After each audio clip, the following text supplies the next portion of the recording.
To fly like a bird.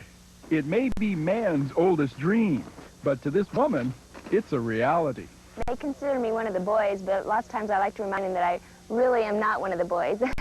She certainly doesn't look like a seasoned veteran. Get me my girdle. But at the tender age of 27, Tina Jorgensen is known as the old lady of Dog Mountain. That's because when she started hang gliding some 8 years ago, girls just weren't doing that sort of thing. They've come to realize that just because I wear earrings or whatever doesn't mean I'm not going to be able to fly good, and I've proved myself that I'm a good, safe pilot and can keep up with them most of the time and do everything they do. Clear! All right. Most of the time, it's real quiet, and you get the breeze blowing on you, and you get a real sense of freedom and wonderment for the world.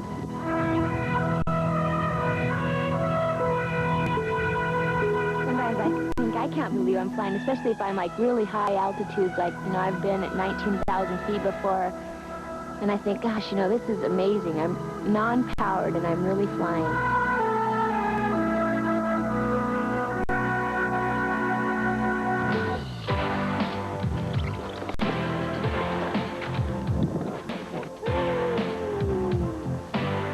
Although hang gliding is a solo sport, glider assembly is definitely a family affair. An accomplished pilot himself, Tina's husband, Larry, supports her in every way. She's just an excellent pilot.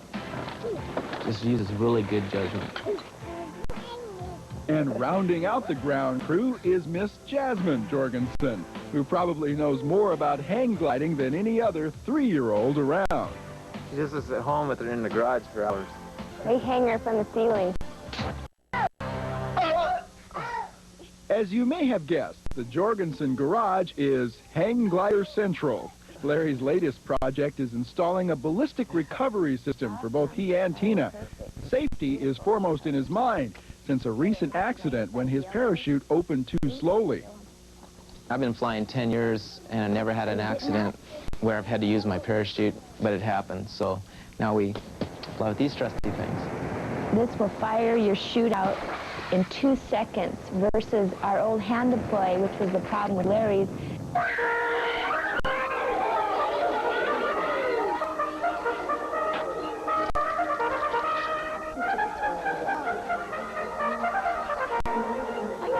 One of Tina's busiest earthbound activities is working at Jasmine's Cooperative Preschool. And if you've ever spent any time with this age group, well... This is harder than hang gliding, I'll tell you that.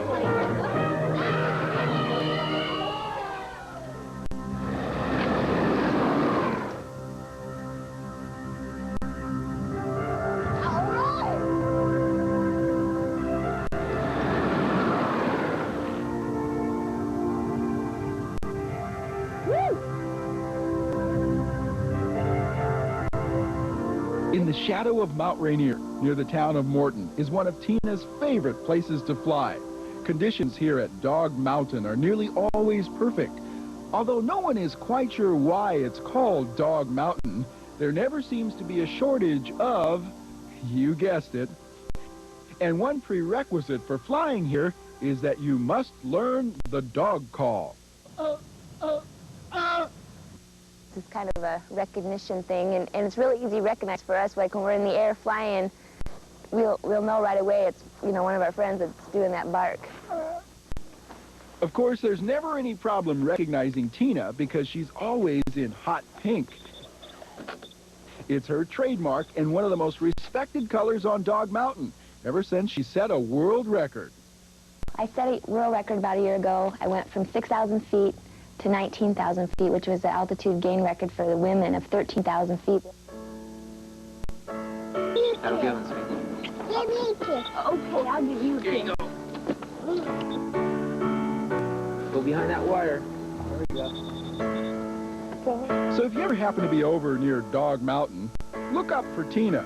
You'll find her, pretty in pink, soaring off into the sunset amidst barks of happiness. Okay, clear. Good one.